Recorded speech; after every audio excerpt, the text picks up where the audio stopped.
Salut tout le monde, je suis ravi de vous retrouver aujourd'hui pour parler de littérature jeunesse. Et j'ai eu envie aujourd'hui de vous partager les 12 meilleurs albums jeunesse de l'année, selon moi. 12 albums qu'il faut absolument acheter au HLPJ. N'hésitez pas à me dire à la fin de cette vidéo en commentaire quels albums vous avez envie d'acheter suite à cette vidéo. Ça me ferait super plaisir et surtout, donnez-moi des conseils. Pourquoi 12? Tout simplement parce que je voulais en choisir 10 mais que j'ai pas réussi à choisir. Je suis très nul pour choisir.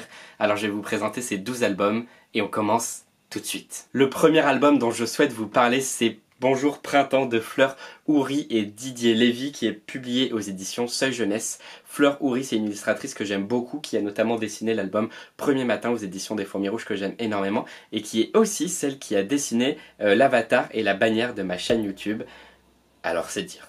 Cet album raconte l'histoire d'une petite famille de blaireaux qui va soudainement voir au printemps sa maison se métamorphoser, se faire envahir par la végétation, pousser sur un gigantesque arbre, voir des bourgeons germer un peu partout dans les meubles, les murs, etc. Et le ventre de la maman va commencer à s'agrandir. C'est un très bel album, tout au crayon de couleur, énormément coloré et plein de joie, et c'est ça que j'ai apprécié dans cet album pour parler de changement. C'est un album dont vous pouvez m'entendre parler beaucoup plus longuement dans une ancienne émission de la Bouquinerie Jeunesse, qui est l'émission de radio à laquelle je participe pour chroniquer des albums jeunesse. Je vous mettrai le lien vers l'émission correspondante en barre d'infos. C'est aussi un album tout simplement rassurant, doux, dans lequel on a envie de se plonger quand on a besoin d'une bonne bouffée de couleurs, d'oxygène, de nature et de joie. L'autre album dont j'ai envie de vous parler, c'est La Mouette aux Croustilles. Alors je ne sais pas de qui c'est. La Mouette aux Croustilles est signée Mingle. Alors je sais pas si c'est un auteur ou plusieurs auteurs. En tout cas c'est un album qui nous vient de Corée du Sud et qui est publié aux éditions de La Pastèque. C'est une maison d'édition jeunesse indépendante de taille assez petite. C'est un album que vous pourrez acheter si vous avez envie de mourir de rire en lisant un livre pour enfants. Ici on suit l'histoire d'une mouette qui va découvrir avec ses congénères par hasard un jour le goût de crackers. C'est une suite d'aventures pour se procurer ses chips, puis bien sûr pour s'en affranchir et pour retrouver la liberté de la mouette, puisque c'est une histoire qui finit bien et qui ne finit pas dans la malbouffe. C'est vraiment hilarant, à la fois dans la façon dont c'est raconté, comme un témoignage de la mouette au lecteur qui raconte cette aventure de chips, et à la fois dans les dessins qui ont tout d'un bon dessin animé ou d'un cartoon. Les tronches des mouettes sont tout simplement hilarantes. C'est vraiment super drôle de les voir goûter aux chips et en devenir folles. Et vraiment, si vous voulez un livre drôle, je vous recommande celui-ci. Le prochain album que je vais vous présenter a encore un petit lien avec la Bouquinerie Jeunesse, l'émission de radio dont je vous parlais tout à l'heure, parce qu'on a reçu son autrice illustratrice dans une des émissions dont je vous mettrai une fois de plus le lien en barre d'infos. Il s'agit de Fanny Ducassé qui vient de faire paraître cette année Rosalie et le langage des plantes aux éditions Thierry Magnier. On y suit l'histoire de Rosalie qui vit tranquillement dans son petit appartement parisien avec son chat et un petit mulot et qui n'a pour seul don que celui de faire sauter les tranches de pain si haut du grille-pain qu'elles s'envolent et disparaissent par la fenêtre. Elle a aussi beaucoup de plantes, mais elle a beau les arroser, en prendre soin, faire attention à elles, celles-ci meurent parce qu'elle ne connaît pas le langage des plantes. C'est là tout l'univers de Fanny Ducassé, c'est de partir d'une situation qui peut être très réaliste, mais qui arrive à mettre dans chacun de ses dessins, et ici dans le texte, parce que c'est je crois la première fois qu'elle s'attelle au texte, des petites touches d'absurde, des petites touches de poésie, et elle crée ainsi un univers à la fois rassurant et un petit peu étrange, mais dans lequel on prend plaisir à se plonger.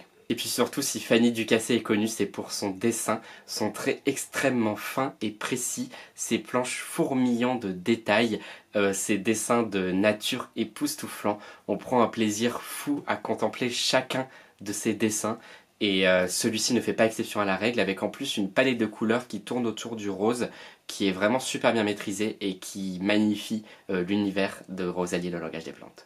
Le quatrième album dont je souhaite vous parler, c'est Sylvain de Sylvanie de Didier Lévy, encore une fois, et Héloïse Scherer. Vous connaissez sans doute Héloïse Scherer pour l'album La Bulle de Timothée de Fombelle qu'elle avait illustré et qui était son premier album. Il s'agit ici du deuxième, j'espère qu'il y en aura encore de nombreux, et c'est une fois de plus un album dans lequel elle démontre un époustouflant talent pour dessiner l'aventure, la nature et l'enfance.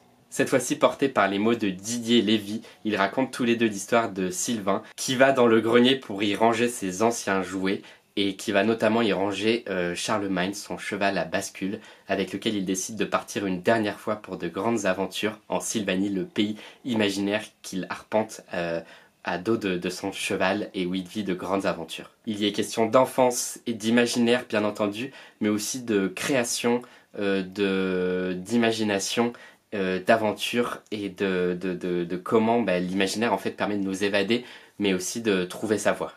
Tout ça c'est raconté avec limpidité, avec efficacité et avec beaucoup de rebondissements en fait, puisqu'il s'agit d'une aventure. Mais c'est porté par le dessin extrêmement vivant d'Héloïse Scherer qui ne cesse de me ravir.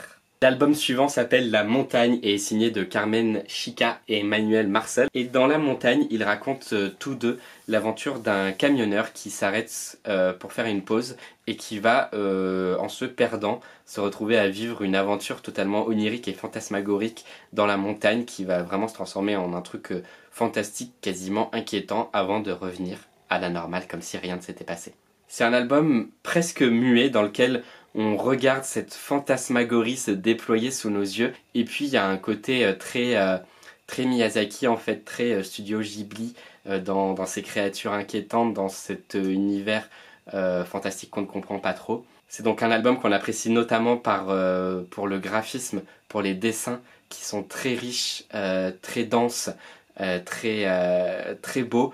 Et qui nous emporte vraiment dans cette aventure onirique. Un autre album que j'ai beaucoup aimé cette année aussi, c'est Je te vois et toi de Siska Goimineux et Alain Verster, qui est publié aux éditions Vers sans Suite, qui est une petite maison d'édition jeunesse que je ne connaissais moi-même pas. C'est un livre en fait dans lequel il se passe rien, dans le sens où il n'y a pas de vraie aventure, dans le sens où il n'y a pas un départ, une fin, enfin il n'y a pas si ce n'est le départ et la fin d'une journée. Et moi j'aime beaucoup cette poésie du quotidien.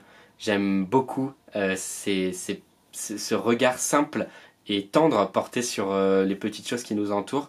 Ça aide, je trouve, à porter sur le monde autour de nous un regard plus apaisé que la frénésie d'une grande ville. Et surtout, c'est fait donc avec tendresse, avec un peu de mélancolie, avec poésie, parce que le texte est très très beau, très fin, très bien écrit, subtil.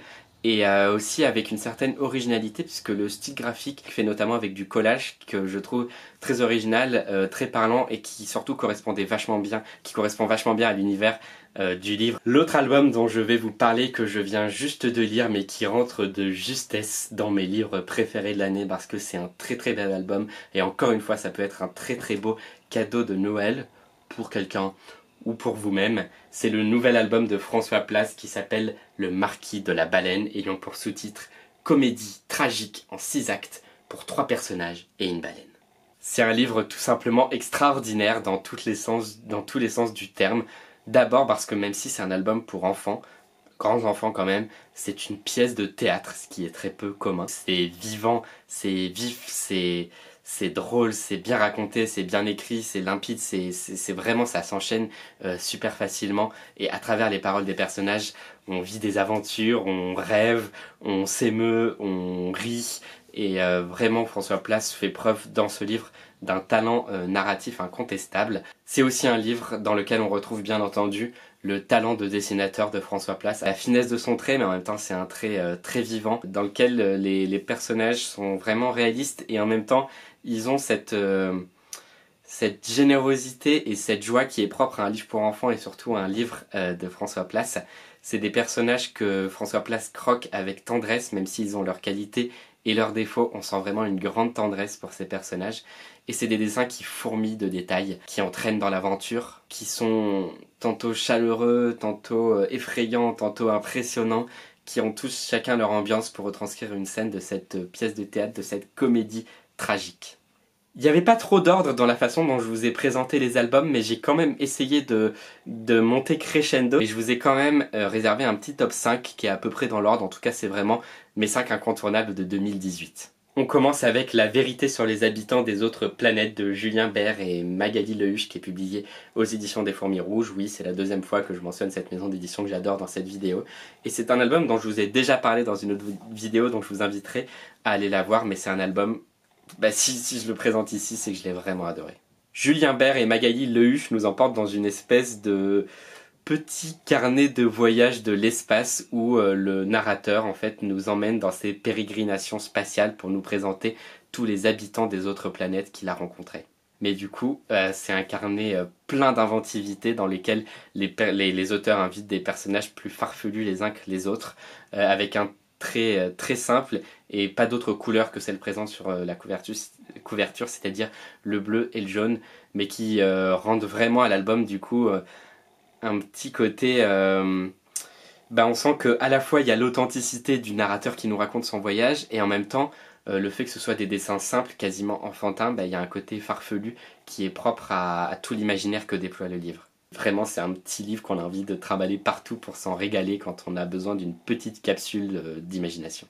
Le top 4, on va dire, c'est bien sûr, il ne pouvait être que présent dans cette vidéo, le nouvel album de Timothée de Fombelle, Capitaine Rosalie, qui est illustré par Isabelle Arsenault et qui est publié chez Gallimard Jeunesse. Timothée de Fombelle, vous le savez maintenant si vous me suivez depuis longtemps, c'est mon auteur préféré.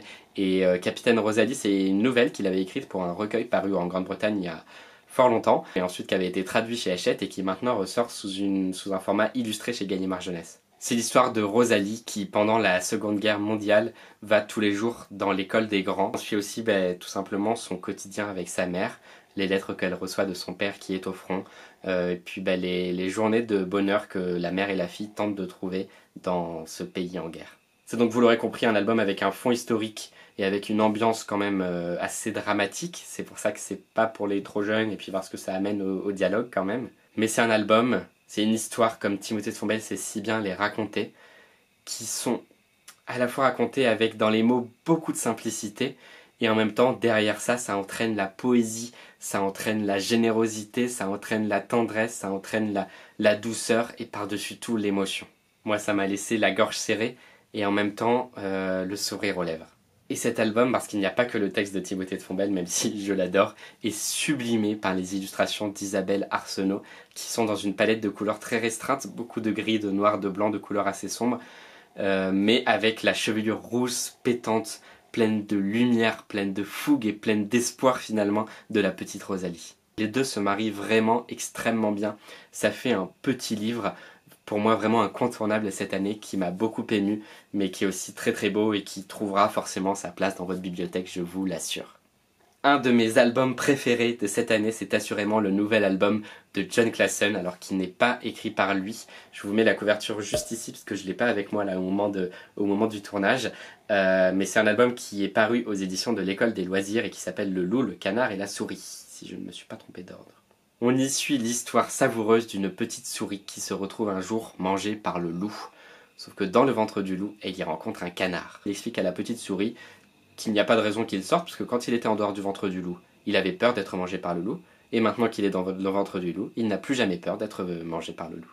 C'est un album, vous l'aurez compris, très malin par son histoire à la fois simple et originale, très très drôle à la fois dans la façon dont il est raconté, dans les rebondissements et dans les illustrations, parce que Jon Klassen a vraiment un talent immense pour croquer les personnages.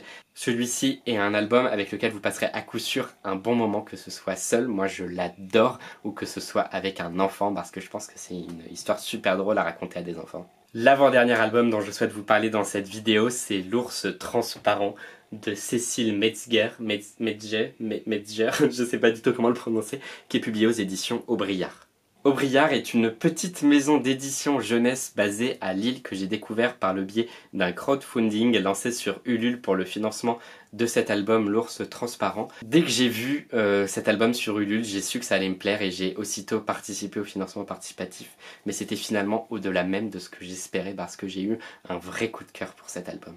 C'est un livre qui, avec la simplicité d'une histoire d'amitié entre une vieille dame et un ours transparent, avec la simplicité des mots qui sont très économes et qui sont pourtant toujours très justes, voire poétiques, l'autrice raconte une histoire très touchante, qui parle donc de solitude et ensuite d'amitié, qui parle de mélancolie mais aussi de joie, qui parle d'être ensemble mais qui parle aussi de perte.